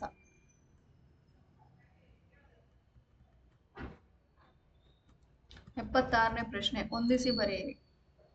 ಭಾವಸೂಚಕ ಅವ್ಯಯ, ಕೃದಂತ ಅವ್ಯಯ, ತದ್ದಿತಾಂತ ಅವ್ಯಯ, ಅವಧಾರಣಾರ್ಥಕ ಅವ್ಯಯ. ಭಾವಸೂಚಕ ಅಂದ್ರೆ ಕೃದಂತ ಅವ್ಯಯ ಅಂದ್ರೆ ಇದು ಕ್ರಿಯಾಪದ ಇರುತ್ತೆ, ಸೊ ಹಾಗಾಗಿ ಇರಲಾಗಿ ಬರುತ್ತೆ. ತದ್ದಿತಾಂತ ಅವ್ಯಯ ಅಂದ್ರೆ ತನಕ, ವರೆಗೆ, ಇಷ್ಟರವರೆಗೆ ಆ ಥರ ಇರುತ್ತಲ್ಲ, ಇವೆಲ್ಲವೂ ಕೂಡ ತದ್ದಿತಾಂತ ಅವ್ಯಯ. ಅವಧಾರಣಾರ್ಥಕ ಅವ್ಯಯ ಅಂದ್ರೆ ನಾನೇ, ಅವನೇ ಅಂತ ಹಿಂಗೆ ದೀರ್ಘ ಇದು ಬಂದಿರುತ್ತೆ, ಸೊ ಅದಕ್ಕೆ ಅದು ಈ ಥರ. ನೋಡ್ರಿ ಇವಾಗ ಆಪ್ಷನ್ ಅಲ್ಲಿ ಯಾವ್ದು ಆನ್ಸರು? 3, 1, 4, 2. 3, 1, 4, 2 ಇರ್ಬೇಕು. 3, 1, 4, 2 ಮೂರನೇ ಆಪ್ಷನ್ ಸರಿಯಾದ ಉತ್ತರ. ಇನ್ನು 78ನೇ ಪ್ರಶ್ನೆ, ಪಾರಿಭಾಷಿಕ ಪದಗಳನ್ನು ಬಳಸುವಾಗ, ಅನ್ಯ ಭಾಷೆಯ ಪದಗಳನ್ನು ಬಳಸುವಾಗ, ಪ್ರಮುಖ ಪದಗಳನ್ನು ಸೂಚಿಸುವಾಗ ಈ ಚಿಹ್ನೆಯನ್ನ ಬಳಸಲಾಗುವುದು. ಅಂದ್ರೆ ಅನ್ಯ ದೇಶೀಯ ಪದಗಳನ್ನ ಬಳಸಬೇಕಾದ್ರೆ ನಾವು ಈ ಚಿಹ್ನೆ ಬಳಸ್ತೀವಿ ಅಂತೇಳಿ. ನೋಡ್ರಿ, ಅಲ್ಪ ವಿರಾಮ ಬಳಸಲ್ಲ, ವಿವರಣಾತ್ಮಕ ಬಳಸಲ್ಲ, ಅರ್ಧ ವಿರಾಮ ಇದನ್ನೂ ಬಳಸಲ್ಲ. ಆದ್ರೆ ವಾಕ್ಯ ವೇಷ್ಟನ ಅಂದ್ರೆ ಇನ್ವರ್ಟೆಡ್ ಕಮ್ಮಾಗೆ ಎರಡಿದ್ವಲ್ಲ, ಆದ್ರೆ ಇಲ್ಲಿ ಒಂದೊಂದೇ ಹಾಕೋದು. ಇದಕ್ಕೆ ವಾಕ್ಯ ವೇಷ್ಟನ ಅಂತ ಕರಿತೀವಿ. ಈ ಪದಕ್ಕೆ ನಾವು ಬಳಸ್ತೀವಿ. ಅನ್ಯ ದೇಶೀಯ ಪದಗಳನ್ನು ಸೂಚಿಸಬೇಕಾದ್ರೆ ಆ ವಾಕ್ಯ ಚಿಹ್ನೆಯನ್ನ ಬಳಸ್ತೀವಿ. 77ನೇ ಪ್ರಶ್ನೆ, ಅರ್ಥಪೂರ್ಣ ವಾಕ್ಯವನ್ನ ರಚಿಸಿ ಅಂತ. ಮನಸ್ಸು ಸ್ವೇಚ್ಛಾಚಾರಿಯಾಗಿ ಬಂದಂತ ಸ್ಥಿತಿವಂತನು ಅಲೆಯುವಷ್ಟು ನಾನಲ್ಲ. ನೋಡ್ರಿ, ಇವಾಗ ಸರಿಯಾದ ಉತ್ತರ ಯಾವುದು ಅಂತ. ಸ್ವೇಚ್ಛಾಚಾರಿಯಾಗಿ ಮನಸ್ಸು ಅಲೆಯುವಷ್ಟು ಬಂದಂತ ಸ್ಥಿತಿವಂತನು ನಾನಲ್ಲ. ಅಲ್ಲ, ಸರಿ ಇಲ್ಲ ಇದು. ಅಲೆಯುವಷ್ಟು ಮನಸ್ಸು ಸ್ವೇಚ್ಛಾಚಾರಿಯಾಗಿ ಬಂದಂತ ಸ್ಥಿತಿವಂತನು ನಾನಲ್ಲ. ಇದು ಸರಿ ಆಗ್ತಿಲ್ಲ. ಓದಿದ್ರೆ ನೀವು ಒಂದೆರಡು ಸರಿ ಓದ್ಕೋಬೇಕು, ಅದು ಸರಿಯಾದ ಮೀನಿಂಗ್ ಕೊಡುತ್ತಾ ಅಂತ, ಅವಾಗ ಗೊತ್ತಾಗುತ್ತೆ. ಇನ್ನು 3ನೇ ಪ್ರಶ್ನೆ, ಮನಸ್ಸು ಬಂದತ್ತ ಸ್ವೇಚ್ಛಾಚಾರಿಯಾಗಿ ಅಲೆಯುವಷ್ಟು ಸ್ಥಿತಿವಂತನು ನಾನಲ್ಲ. ಇದು ಕರೆಕ್ಟ್ ಆಗಿದೆ. ಮನಸ್ಸು ಬಂದಂಗೆ ನಾನು ಸ್ವೇಚ್ಛವಾಗಿ ಇರ್ಬೇಕು, ನಾನು ತಿರ್ಗಾಡ್ಬೇಕು ಅಂತಂದ್ರೆ ಆಗಲ್ಲ ಅಂತ ಹೇಳೋದೆ 3ನೇ ಆಪ್ಷನ್ ಸರಿಯಾದ ಉತ್ತರ. 79ನೇ ಪ್ರಶ್ನೆ, ಕ್ಷಣ ಪದದ ತತ್ಸಮ ರೂಪ. ಕ್ಷಣ ಅಂದ್ರೆ ಏನಲ್ಲ, ಕ್ಷಣ ಅಂತೇಳಿ. ಕ್ಷಣಕ್ಕೆ ತತ್ಸಮ ರೂಪ ಒಂದು ಕ್ಷಣ. ಇಲ್ಲ ಇದೆ ಕ್ಷಣ, ಕ್ಷಣ. ಚಳ್ಳೆ ಹಣ್ಣು ತಿನ್ನಿಸು, ಈ ನುಡಿಗಟ್ಟಿನ ಅರ್ಥ. ನಾನು ಚೆನ್ನಾಗಿ ಚಳ್ಳೆ ಹಣ್ಣು ತಿನ್ನಿಸಿದೆ ಅಂತ ಹೇಳ್ತೀವಿ, ಕೇಳಿದ್ವಿ. ಈ ಪದದ ಅರ್ಥ ಏನಂತ ನೋಡ್ಬೇಕು. ಅರ್ಥ ಏನಂತ ನೋಡಿದ್ರೆ ಮೋಸ ಮಾಡಿ ಹೋಗೋದು. ಮೋಸ ಮಾಡಿ ಹೋಗುವುದು. ಅಲ್ಲಿ ಡಿಫ್ರೆಂಟ್ ಆಗಿ ನಿಮಗೆ ಆಗ್ಲೇ ಗೊತ್ತಾಗ್ಬಿಡ್ತದೆ ನುಡಿಗಟ್ಟುಗಳಲ್ಲಿ. 3 ಒಂದನೇ ಹೋಲ್ತಿರ್ತಾವ. ಹಣ್ಣಿನ ಬಗ್ಗೆನೇ ಮಾತಾಡ್ತಾರೆ, ಆದ್ರೆ ಅಲ್ಲಿರೋ ಪದಕ್ಕೂ ಅರ್ಥಕ್ಕೂ ವ್ಯತ್ಯಾಸ ಇರುತ್ತೆ. ಸೊ ಅದನ್ನ ನಾವು ಈಸಿಯಾಗಿ ಫೈಂಡ್ ಔಟ್ ಮಾಡ್ಬೋದು. ಇಲ್ಲಿ ನೋಡಿ, ಹಣ್ಣನ್ನು ತಿನ್ನಿಸು, ಇಲ್ಲಿ ಹಣ್ಣು ಇದೆ, ಸೇಮ್ ಅಲ್ಲ. ಒಳ್ಳೆಯ ಹಣ್ಣನ್ನು ತಿನ್ನಿಸು, ಹಣ್ಣಿನ ಬಗ್ಗೆ ಮಾತಾಡ್ತಿಲ್ಲ. ಚಿಕ್ಕ ಹಣ್ಣನ್ನು ತಿನ್ನಿಸು, ಇದನ್ನೂ ಅಲ್ಲ. ಅದೇ ಮೋಸ ಮಾಡಿ ಹೋಗು ಅಂದ್ರೆ ಅಲ್ಲಿರೋ ಕೊಟ್ಟಿರೋ ಪದಕ್ಕಿಂತ ಅದು ಡಿಫ್ರೆಂಟ್ ಆಗಿದ್ರೆ ಆಗ ಅದು ಸರಿಯಾದ ಉತ್ತರ ಆಗುತ್ತೆ ನುಡಿಗಟ್ಟಿನ. ಅಂದ್ರೆ ಅದು ಒಳಾರ್ಥವನ್ನ ತಿಳ್ಕೊಂಡಿರ್ಬೇಕು ನಾವು. ಚಳ್ಳೆ ಹಣ್ಣು ತಿನ್ಸಂದ್ರೆ ಮೋಸ ಮಾಡಿ ಹೋಗು. 83ನೇ ಪ್ರಶ್ನೆ, ಅಮ್ಮಲ ಓ ಮತ್ತೆ ಅತ್ತಣೆ. ಅಂದ್ರೆ ಇಲ್ಲಿ ಹಳೆಗನ್ನಡ ಕೇಳ್ತಾರೆ, ಅದಕ್ಕೆ ಕನ್ನಡ ಪ್ರತ್ಯಯಗಳನ್ನ ಹಾಕಿದ್ದಾರೆ, ವಿಭಕ್ತಿ ಪ್ರತ್ಯಯ. ಈಗ ಓಕೆ, ಮ ಅಂದ್ರೆ ಪ್ರಥಮ, ಇದು ಅಮ್ಗೆ ಬರುತ್ತೆ. ಅತ್ತಣಿಂ ಅಂದ್ರೆ ಇದು ಪಂಚಮಿ ವಿಭಕ್ತಿ ಪ್ರತ್ಯಯದ ಹಳೆಗನ್ನಡ ರೂಪ, ಪಂಚಮಿ. ಅತ್ತಣಿಂ ಅಂದ್ರೆ ಕನ್ನಡ ರೂಪದಲ್ಲಿ ಏನಾಗುತ್ತೆ, ದೆಸೆಯಿಂದ. ಓಕೆ, ಅದೇ ಅನ್ನುಗೆ ಹಳೆಗನ್ನಡ ರೂಪ ಅಮ್ಮ ಆಗುತ್ತೆ. ಮತ್ತೆ ಆ ಅಂದ್ರೆ ಸೇಮ್, ಷಷ್ಠಿ ಸೇಮ್ ಇರುತ್ತೆ. ಅದು ಕನ್ನಡನು ಹಳೆಗನ್ನಡನು ಅದೇ ಇರುತ್ತೆ, ಮತ್ತೆ ಹೊಸಗನ್ನಡನು ಅದೇ ಇರುತ್ತೆ. ಗೆ ಇದನ್ನು ಸೇಮ್ ಇರುತ್ತೆ. ಮನೆಯಾಗಿನ ಈ ಪದದ ಗ್ರಾಂಥಿಕ ರೂಪ ಯಾವುದು? ಮನೆಯಾಗಿನ ಅಂದ್ರೆ ಮನೆಯಾಗಿದ್ದೀನಿ ಅಂತ ಹೇಳ್ತೀವಲ್ಲ, ಮನೆಯಾಗಿನ ಅಂದ್ರೆ ಮನೆಯೊಳಗ ಅಂತ ಅರ್ಥ. ಮನೆಯಲ್ಲಿನ ಆಗುತ್ತೆ. ಮತ್ತೆ ಮನಸ್ಸಲ್ಲಿನ ಅಲ್ಲ, ಮನದಲ್ಲಿನ ಅಲ್ಲ, ಮನೆಯಾಗಿನ ಅಂದ್ರೆ ಮನೆಯಲ್ಲಿನ. 84ನೇ ಪ್ರಶ್ನೆ, ಗಾದೆ ಪೂರ್ತಿಗೊಳಿಸಿ. ಬರುವುದು ಕಡಿಮೆಯಾದರೂ ಇರುವುದು ತಪ್ಪಲಿಲ್ಲ, ತೆರುವುದು ತಪ್ಪಲಿಲ್ಲ, ಏನೂ ಉಳಿಸಲಿಲ್ಲ, ಹೋಗುವುದು ತಪ್ಪಲಿಲ್ಲ. ಇದು ಸರಿಯಾದ ಆಪ್ಷನ್ ಬಂದು ತೆರುವುದು ತಪ್ಪಲಿಲ್ಲ. ಬರೋದು ಕಡಿಮೆ ಆದ್ರೂ ತೆರುವುದು ತಪ್ಪಲಿಲ್ಲ ಅನ್ನೋದು ಸರಿಯಾದ ಉತ್ತರ. ಅಡಿಗೆರೆ ಎಳೆದ ಪದದ ಸರಿಯಾದ ರೂಪವನ್ನು ಗುರುತಿಸಿ. ಅವರು ದಿನನಿತ್ಯ ಸಂಧ್ಯಾ ವಂದನೆಗಳನ್ನು ಮಾಡುತ್ತಿದ್ದರು. ಸಂಧ್ಯಾ ವಂದನೆ, ಇದು ಸರಿಯಾಗಿ ಬರ್ದಿದಾರ ಅಂತ ನೋಡೋಂಥದ್ದು. ಸರಿಯಾದ ರೂಪ ನೋಡ್ಬೇಕು. ಸಂಧ್ಯಾ ವಂದನೆ. ಓಕೆ, ಸಂಧ್ಯಾ ಕರೆಕ್ಟ್ ಇದೆ, ಆದ್ರೆ ವಂದನೆ ಏನ್ ಮಾಡಿದ್ರೆ ದೀರ್ಘ ಹಾಕ್ಬಿಟ್ಟಿದ್ದಾರೆ. ಅದು ಹಾಗೆ ದೀರ್ಘ ಹಾಕಿದರೆ ಈ ತರ ಹಾಕ್ಬಾರ್ದಿತ್ತು. ಆದ್ರ ಹಾಕದೇ ಇರೋಂಥ ಪದನೇ ಇಲ್ಲಿ ಸರಿಯಾದ ಉತ್ತರ. ಸಂಧ್ಯಾ ವಂದನೆ ಇದು ಸರಿಯಾದ ಉತ್ತರ. ಇವೆಲ್ಲ ತಪ್ಪಾಗಿದ್ದಾವೆ. 85ನೇ ಪ್ರಶ್ನೆ, ಅಡಿಗೆರೆ ಎಳೆದ ಪದದ ವಚನ ಪಲ್ಲಟಕ್ಕೆ ಸರಿಯಾದ ವಚನ ಗುರುತಿಸಿ. ಅಂದ್ರೆ ಇದು ಶಿಕ್ಷಣ ಎಲ್ಲಾ ರಂಗದಲ್ಲೂ ಬದಲಾವಣೆ ಅಂತ ಇದೆ. ಇಲ್ಲಿ ಏಕವಚನ ಕೊಟ್ಟರೆ, ಆದ್ರೆ ಅದನ್ನ ಬಹುಶಃ ಮಾಡ್ಬೇಕಾಗಿದೆ ನಾವು. ಇದಕ್ಕೆ ಸರಿಯಾದ ವಚನ ಕೂಡಿಸ್ಬೇಕು. ಶಿಕ್ಷಣ ಅನ್ನೋದು ಎಲ್ಲಾ ರಂಗಗಳಲ್ಲಿಯೂ ಬದಲಾವಣೆ ಆಗುತ್ತೆ. ಏನಾಗುತ್ತೆ? ಎಲ್ಲಾ ರಂಗಗಳಲ್ಲಿಯೂ ಬದಲಾವಣೆ. 86. ಕೊಟ್ಟಿರುವ ಆಯ್ಕೆಗಳಲ್ಲಿ ವಿಶೇಷಾಧೀನ ಲಿಂಗ ಅಥವಾ ವಾಚ್ಯಲಿಂಗಕ್ಕೆ ಉದಾಹರಣೆ ನೀಡಬಹುದಾದ ಪದವನ್ನ ಗುರುತಿಸಿ ಅಂತ. ವಿಶೇಷ ಅಂತ ಕೊಟ್ಟಿದ್ದಾರೆ. ಅಂದ್ರೆ ನಾನು ಬಂದೆ, ನೀನು ಬಾ, ನೀವು ಬನ್ನಿ, ನಾನು ದೊಡ್ಡವಳು. ಇಲ್ಲಿ ವಿಶೇಷ ಅಂತ ನಿಮ್ಗೆ ಯಾವ್ದು ಅನ್ಸೋದು? ನಾನು, ನೀನು, ನಾನು, ಇವ್ಯಾವು ಕೂಡ ವಿಶೇಷ ಇಲ್ಲ. ಆದ್ರೆ ನೀವು ಬನ್ನಿ ಅಂದ್ರೆ ವಿಶೇಷವಾಗಿ ಹೇಳ್ತೀವಿ, ಗೌರವ ಕೊಟ್ಟು. ನೀವು ಅಂತ ಇದೆ, ಆ ಕಾರಣಕ್ಕೆ ನೀವು ಬನ್ನಿ. ಕ್ರಿಯಾಪದವೆನ್ನಿಸಿಕೊಳ್ಳಲು ಧಾತುವಿಗೆ ಯಾವ ಪ್ರತ್ಯಯ ಸೇರಬೇಕು? ಕ್ರಿಯಾಪದವೆನ್ನಿಸಿಕೊಳ್ಳಲು ಧಾತುವಿಗೆ ಯಾವ ಪ್ರತ್ಯಯ ಸೇರಬೇಕು ಅಂದ್ರೆ ಆಖ್ಯಾತ ಪ್ರತ್ಯಯ ಸೇರಬೇಕು. ಒಂದು ಕ್ರಿಯಾಪದ ಅಂತ ಹೇಳ್ಬೇಕಂದ್ರೆ ಅದಕ್ಕೆ ಯಾವ ಪ್ರತ್ಯಯ ಅಂತ ನೋಡಿದ್ರೆ ಆಖ್ಯಾತ ಪ್ರತ್ಯಯ. 87. ಪಂಪ ಪ್ರಶಸ್ತಿ ವಿಜೇತರನ್ನ ಕಾಲಾನುಕ್ರಮದಲ್ಲಿ ಗುರುತಿಸಿ. ಇವು ಪಂಪ ಪ್ರಶಸ್ತಿ ತಗೊಂಡವರು ನಿಮಗೆ ಗೊತ್ತಿದ್ರೆ ಗೊತ್ತಾಗುತ್ತೆ. ಮೊದಲನೇದಾಗಿ ಕುಂಪೆ ಅವರು ತಗೊಂಡಿದ್ದಾರೆ, ಮತ್ತೆ ಎರಡನೇದಾಗಿ ತೀನಂಶ್ರೀ ತಗೊಂಡಿದ್ದಾರೆ, ಮತ್ತೆ ಶಿವರಾಮ್ ಕಾರತ್ ಮೂರನೇದು. ಅದಾದ ನಂತರ ಪೂತಿನ ಅವರು ತಗೊಂಡಿದ್ದಾರೆ. ಆ ಕಾರಣಕ್ಕೆ ಇಲ್ಲಿ ಸರಿಯಾದ ABCD ಆಗಿರ್ಬೇಕು. ಆಪ್ಷನ್ ಅಲ್ಲಿ ನೋಡಿ ABCD ಎರಡನೇ ಆಪ್ಷನ್.